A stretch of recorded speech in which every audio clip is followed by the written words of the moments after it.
Bueno, en primer lugar me presento. Con algunos de ustedes ya me presenté en la primera clase. Yo soy María José Ferrero. Soy licenciada en Psicología, docente de Psicología Evolutiva de la Niñez, que es una materia de primer año acá en nuestra facultad. Terapeuta infanto-juvenil. Y en esta última etapa, mi tema de investigación está vinculado a la parentalidad, específicamente a la evaluación de programas de intervención parental.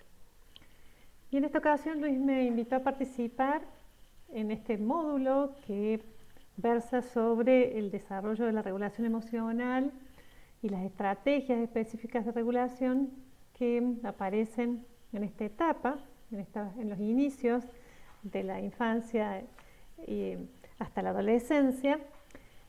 Por eso en este primer video vamos a aproximarnos al desarrollo de la regulación emocional desde una perspectiva más evolutiva.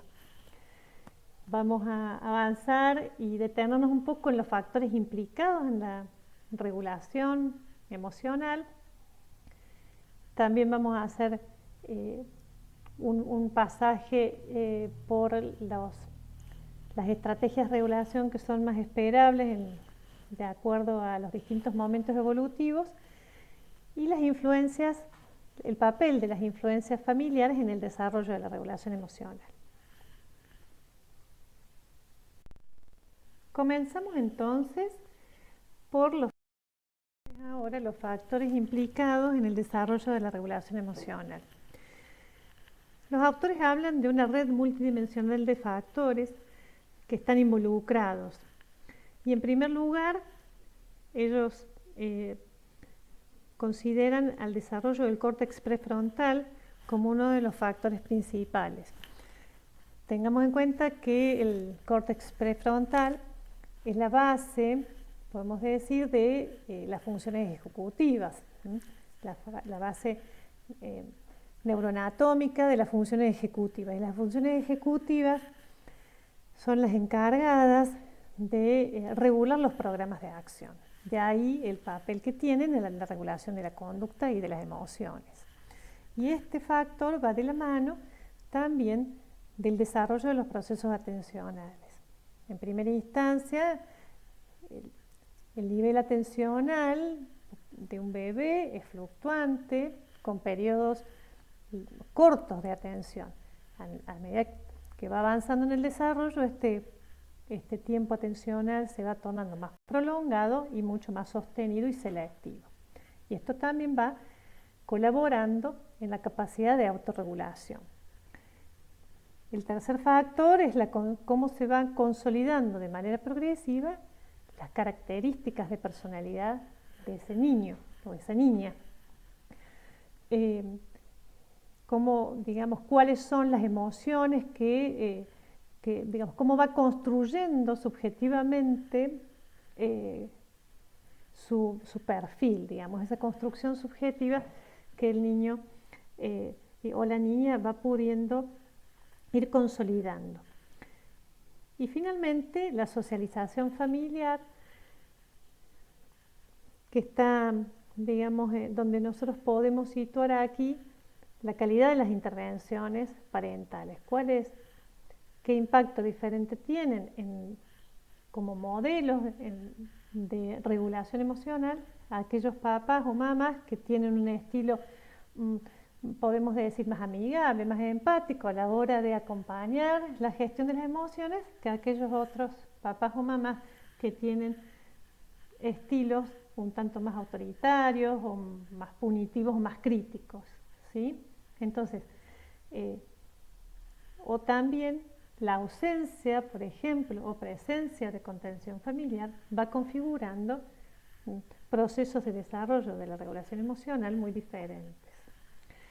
En definitiva, entonces, decimos que las personas alcanzamos la adultez con habilidades para regular nuestras emociones que han sido socialmente construidas. Y de esta manera vamos a pasar ahora a ver un poco otros avances evolutivos que van acompañando el desarrollo de la regulación emocional. Y en primer lugar, el apego.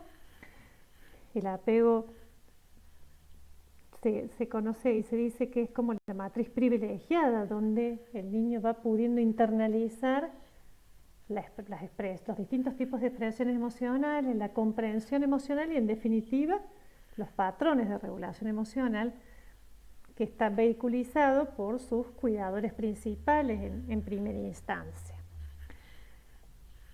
El desarrollo del control atencional, como dijimos recién, el desarrollo del yo, la conciencia que el niño va adquiriendo sobre sus propias emociones y sobre los estados emocionales también de los otros, el desarrollo del lenguaje tiene un papel fundamental también en el desarrollo de estrategias para regular las emociones, porque una vez que el niño va pudiendo tener un repertorio comunicativo más amplio, entonces va pudiendo enriquecer su repertorio de recursos para poder expresarse, ¿no? Y poder ponerle, por ejemplo, nombre a las emociones, etiquetarlas y conocer su significado. El desarrollo del juego simbólico también es un aspecto en el desarrollo sumamente importante, porque a partir del juego simbólico el niño va pudiendo ensayar estos roles sociales con los que convive, y de esa manera y también en el ensayo de papeles y de roles va pudiendo también acercarse y aproximarse al mundo socioemocional.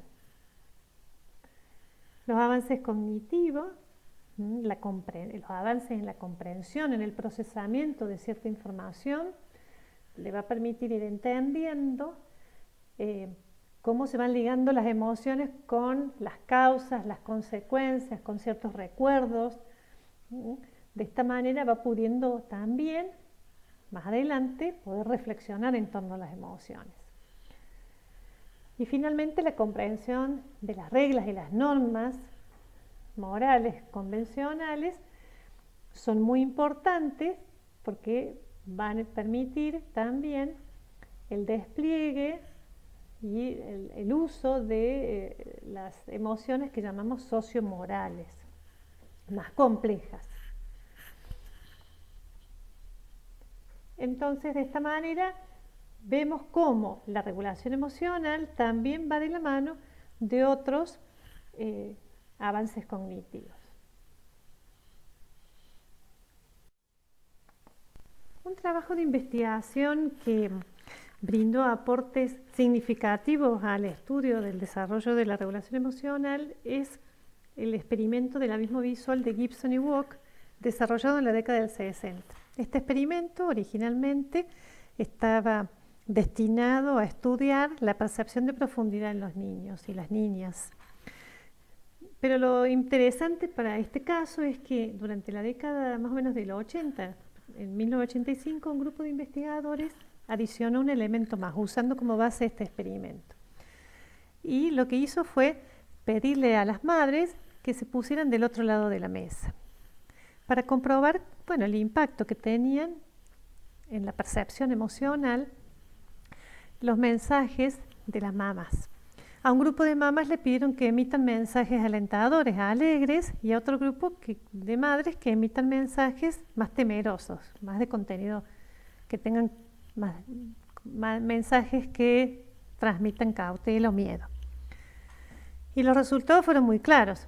Se aplicó en niños de 1 año. Casi todos los niños, o la mayoría de los niños, que recibían mensajes de sus madres alentadores, que les daban confianza y seguridad, cruzaron el abismo. Mientras que ninguno de los niños que recibieron mensajes contrarios, estos mensajes que transmitían temor, cruzaron. Entonces este fenómeno se conoce como el fenómeno de la referencia social, y arroja luz sobre el feedback del adulto, cómo el feedback del adulto es usado como una clave social de información para la propia regulación emocional del niño. Y así es como este experimento aportó datos muy importantes para empezar a entender cómo se daba la percepción emocional.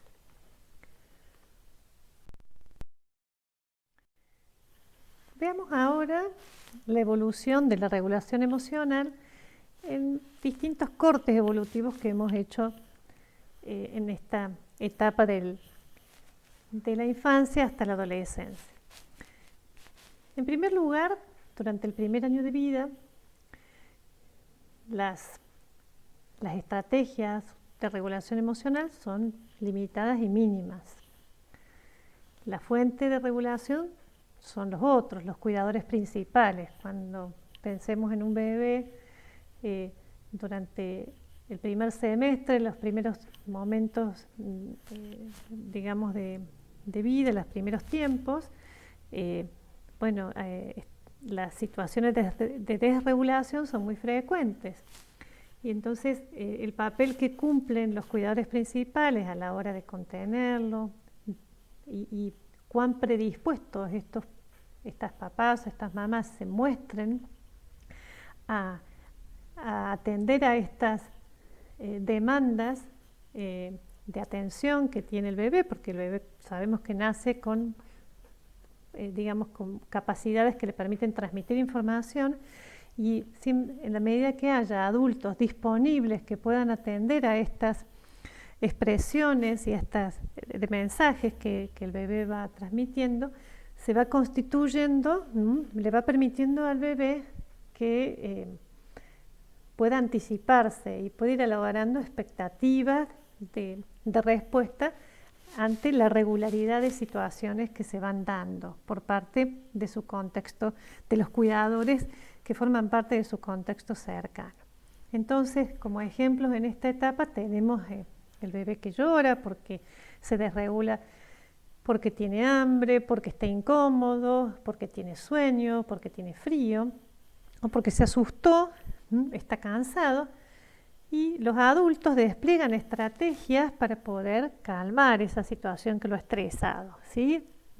Puede ser alzándolo, acunándolo, cantándole alguna canción, brinda el contacto corporal, el contacto cara a cara. Son estrategias que van permitiendo que el bebé se pueda ir regulando, que baje ese nivel de estrés, se calme, y así va pudiendo entonces ir almacenando esa información también. A medida que avanza en el desarrollo, entre los 2 y los 3 años, recordemos lo que hablamos antes sobre los avances cognitivos, entonces aquí entra a jugar un papel muy importante el lenguaje y la exploración, a la hora de ir enriqueciendo ese repertorio de estrategias de regulación emocional.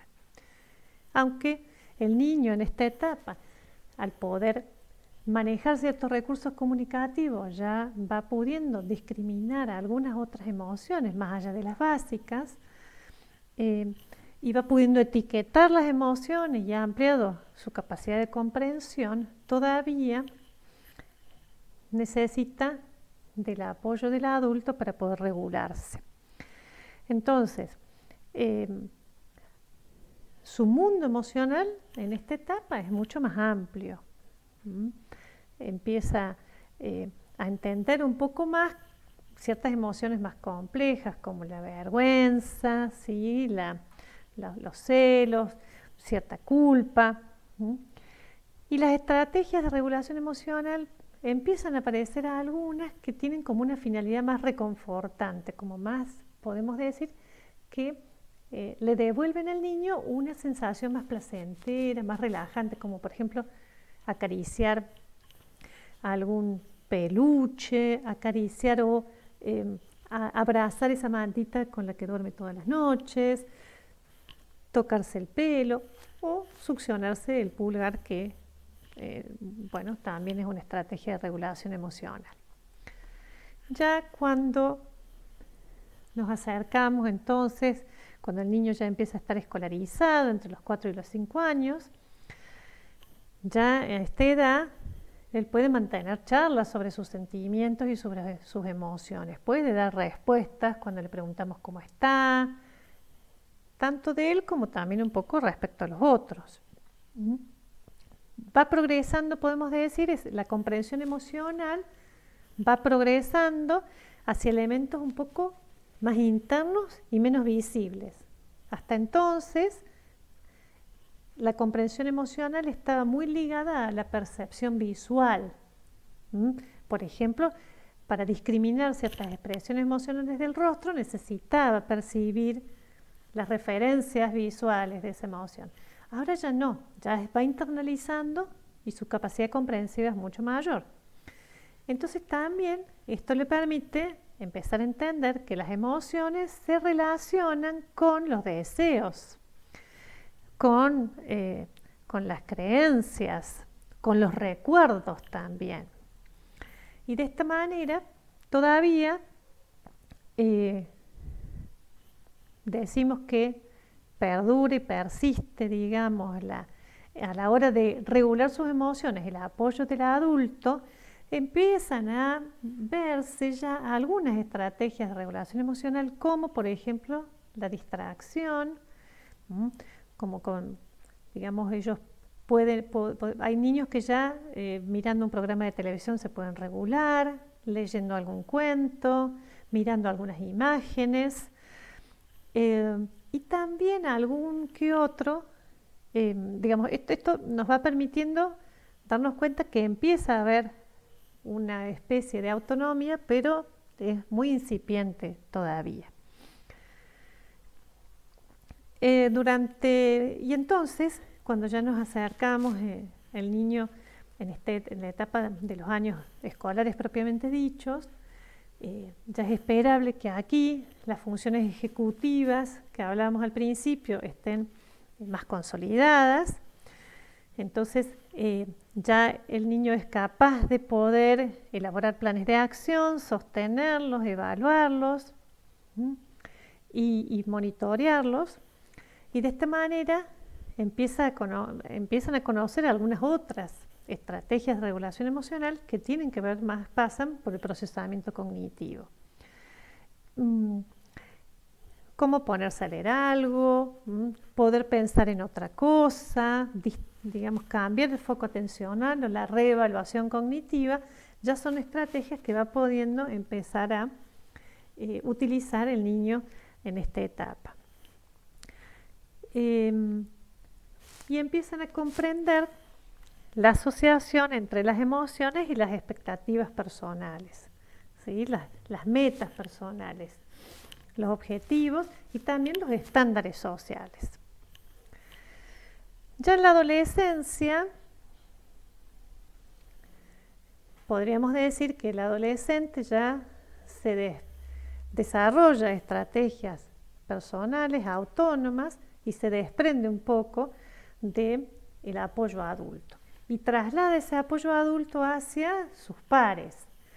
Entonces acá empiezan a cumplir un papel fundamental el grupo de pares, que bueno, la charla con amigos se vuelve como un espacio, digamos, de catalizador de las emociones, y también tiene un valor fundamental porque en estas conversaciones va aprendiendo ciertas claves, ciertas reglas en relación a los sentimientos, y también obtiene otros modelos de regulación emocional diferentes a los que aprendió y conoció en su contexto familiar. Pasemos ahora a ver entonces el papel de las influencias familiares en el desarrollo de la regulación emocional. Y acá los autores dividen en dos dimensiones: las intervenciones más directas y las influencias más indirectas. Ambas cumplen un papel importante en el desarrollo de la regulación emocional. Las más directas estuvimos conversando recién, y acá hay algunos ejemplos. Aliviar el estrés del bebé desde acunarlo, alzarlo, darle el chupete, cantarle una canción, forman parte de las estrategias, de las influencias que los adultos van dando, de la información que le van dando los adultos a ese bebé. Los juegos cara a cara, ¿sí? Que podemos decir, si retomamos un poco a Brunner, acá sería él le llama estos formatos de atención conjunta, o si tomamos un poco otro autor que ha estudiado mucho y ha hecho un microanálisis de la mirada en la díada, que es Treverden, bueno, él llama intersubjetividad primaria a este juego.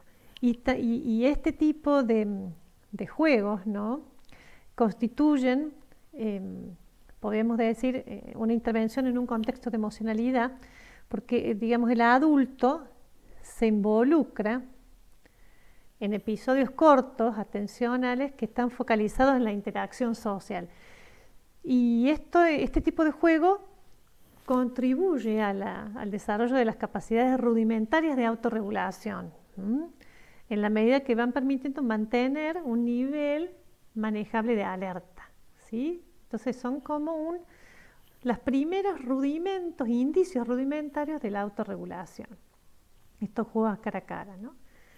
Distraer la atención hacia otra actividad es una forma directa de intervenir por parte del cuidador hacia el niño.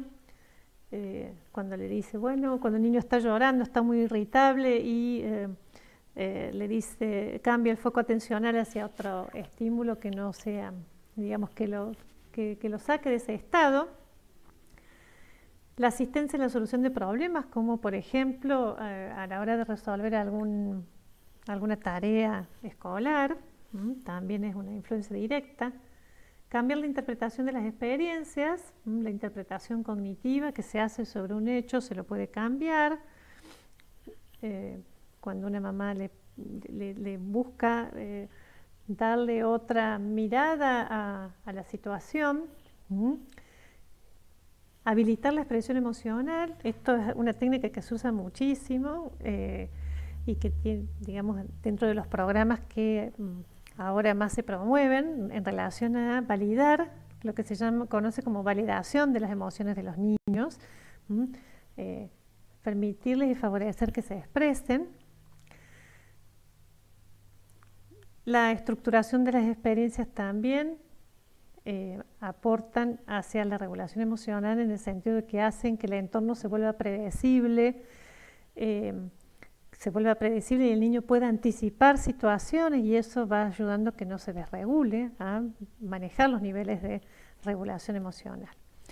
Y también la posibilidad de proveer signos emocionales, esto que tiene que ver con cómo los papás van pudiendo brindar mensajes en relación a cómo ellos pueden expresar sus propias emociones, qué explicaciones dan de sus propias emociones y cómo ellos regulan sus propias emociones.